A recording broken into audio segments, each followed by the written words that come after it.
এই সময় সবাইকে খুশি করতে যেও না। বন্ধু ফোন করছে, ফোন ধরো না।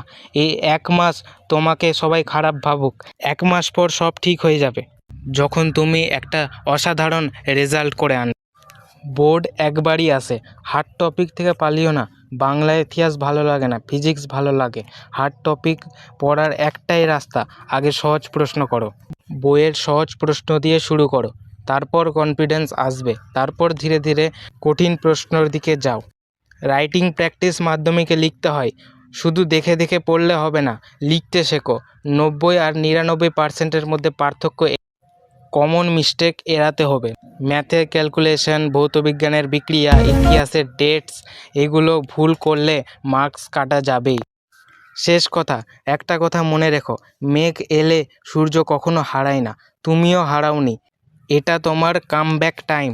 এখন ভিডিও বন্ধ করো, পড়তে বসো, নিজের খেয়াল রেখো, বিশ্বাস রেখো নিজের ওপর।